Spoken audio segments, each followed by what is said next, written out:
one of the ideas we had is best formulated perhaps by Tolstoy in his letter from April 1876, this is an English translation, of course, where he says the kind of literary critics that we need now are people who would show the meaninglessness of searching for ideas in the work of art, and who would constantly guide readers through the endless labyrinth of connections that is the essence of art, and towards the laws that serve as the basis of these linkages.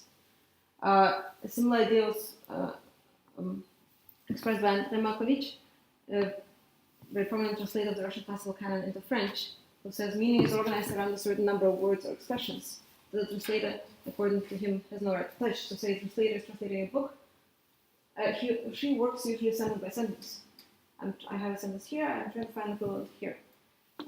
In the example I was analyzing before in Mademoiselle, for example, one of the occurrences of black in the French text was translated as dark in the English. However, why does this happen? Because the translator, especially in a long text, might not be aware of all these linkages, all these connections between words. Well, it's black here, maybe dark sounds nicer in this particular context. A lot of things end up changed.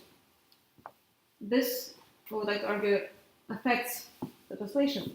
This means that apart from the meaning, something that has to be translated, something that has to be transferred, is this endless labyrinth of connections that, according to Tolstoy, is the essence of art.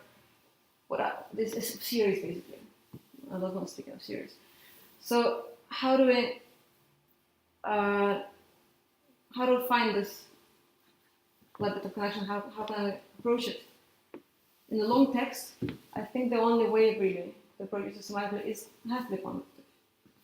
How to define connection? How to define this network? That's very much an open question. So for the time being, as a work in progress, we have defined connections. Words can be related in text in many different ways. So for this particular experiment, we define connections as words being in the same sentence and as close as possible to each other. So we parse the text, and if two words occur in close proximity to each other in the same sentence, we can consider them connected together, linked together. We can consider that there is a connection. Yes. So we create a society of words as well. So we use network theory basically to apply it. Okay. Yeah, you actually can. Yeah, because then I can connect it with the background. So, we already said that we trying to describe connections, to figure out and basically claiming that words have surrounding environment, they have connections between them, and in which context words is put means something of either of a novel or particular writer of a style. So and also we see that as a great thing, how we can get additional insights which are really difficult to get by close reading. So what we're trying to do, we are trying to build from network theory. I can just basically show it here very shortly. But from the network theory, basically we have two entities. One entity is nodes, and then we have another entity which is link, but link or edge. But edge has to be edging two things. So then we need to introduce another node, and two, and one. And then we have edges. That is N3. So this is our original assumption is, okay, if we use as nodes words, let's say black word, then dog, whatever here, house. Can we describe any kind of structure in book that which will be represented as a network of words with the edges, and then we can use network theory to get some insights. and of course that network theory will give correct insights. So how to build that network in a proper way and how to get insights. And then third important thing, apart, so we have like a node, we have link. So these are two things. 1, 2. And what is the third thing? It's kind of hard to see here, but actually the third thing is intensity. So how strong is the long, connection? how strong is this connection? How close together they are? So then the third thing is intensity. So, Okay. so it's not just about black being used often in the novel, for example, in long text. And it's not about it's not about just blackness by itself. It's also about the fact that house and dog, first of all, can be considered linked together. Both of these things are black, but also not just they don't have to be black themselves in a novel. Maybe something else is black, but blackness often occurs in the same context as house and in the same context as dog, which means that these two things are linked, and potentially these two things may be also linked. And this is like again like what Jenna just said. This is like a theory of standard part of a network theory, which says if you have another node here, which is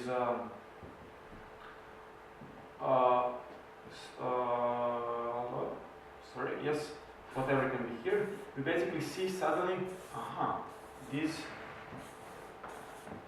two particular nodes of interest, dog and house, they're never maybe connected together, or maybe this connection is, they already exist, even if it's 0, or maybe very close to 0, it's not relevant. However, these two nodes have too many common friends. In the network theory, it's called, they have like too many common friends. It's very strange, they're not friends together. Maybe there is a reason, but at least we can conclude, okay, there is a strong connection between them. Suddenly, we have like a very powerful theory, network theory, social network analysis, not social network, but network analysis, but we call it social words of society of words as a parallel social network theory, which basically help us to get insights from the network theory. But again, the question is how to build intensity, how to connect them. So it's not just, this is not the same thing as saying black occurs many times. That we can do by a simple word count. It is also saying that black is connected to other key terms in the text, so it occurs in important contexts, or it occurs in the same context as other important words for the writer. So here is, so we have things like indicated faithfulness. So as opposed to just, in the context of translation, for example, we can define faithfulness in different ways then.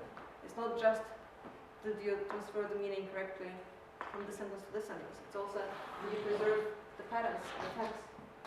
And I already talked about what the connection is.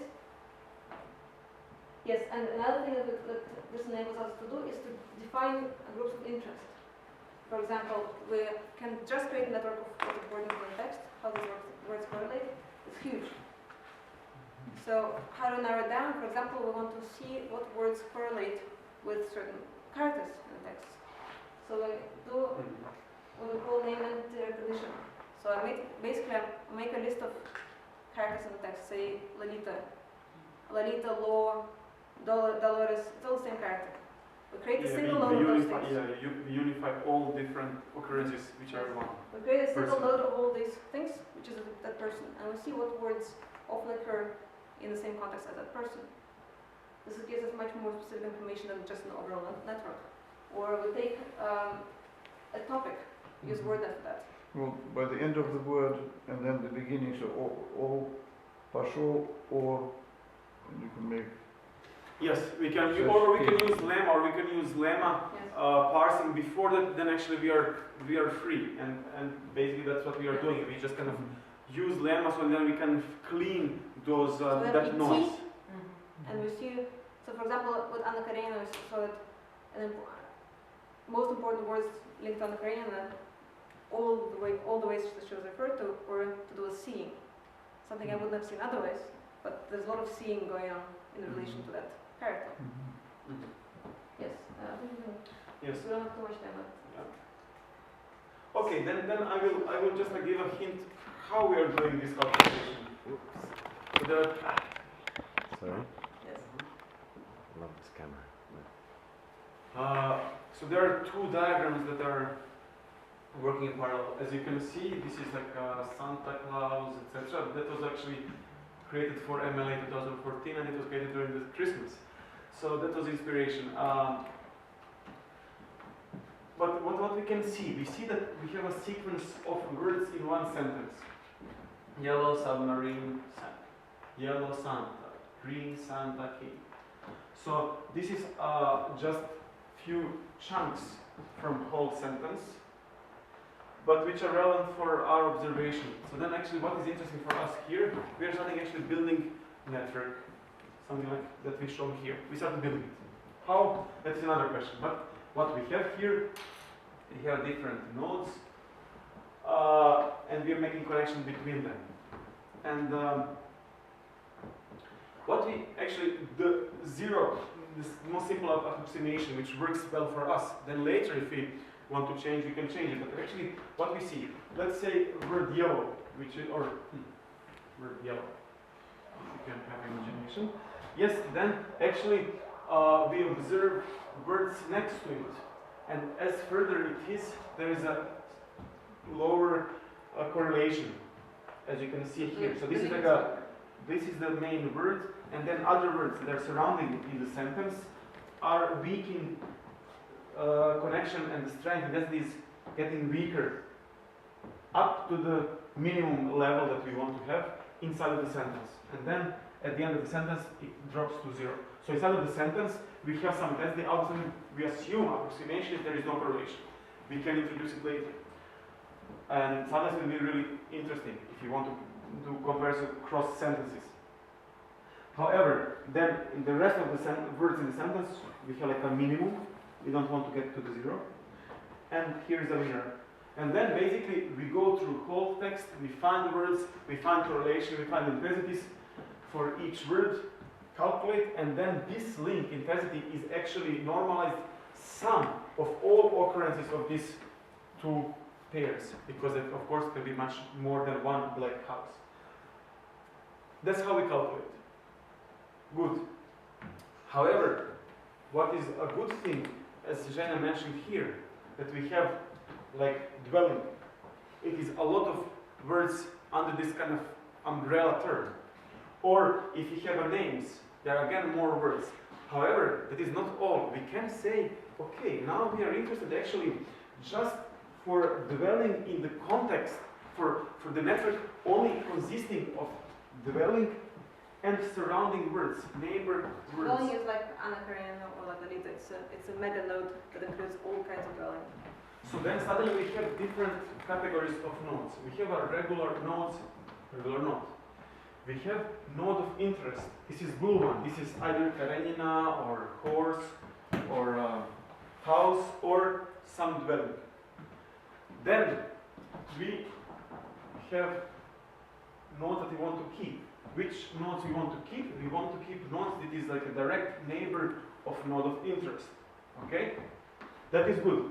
In that case, actually, we can see in which constellations, and this is actually something getting like a part of this neighbor, friends, etc. This is a second powerful thing. We can see in which constellation relevant words existing or are kind of reappearing in our novel. And then, again, the last important thing is avoid noise. Why we need this one? Because we will have a lot of noise. And, but, yes, I, you. So we just made again a list of noise to avoid. All those things actually we can create in our experiment, and you see the reason for power of it. We can use a brown corpus in the previous task of our experiment, get the most 50 words, and then feed a task activity that will create this network. We feed it with that list, and then it will use this to build. So it will avoid all the words that occur a lot in the corpus.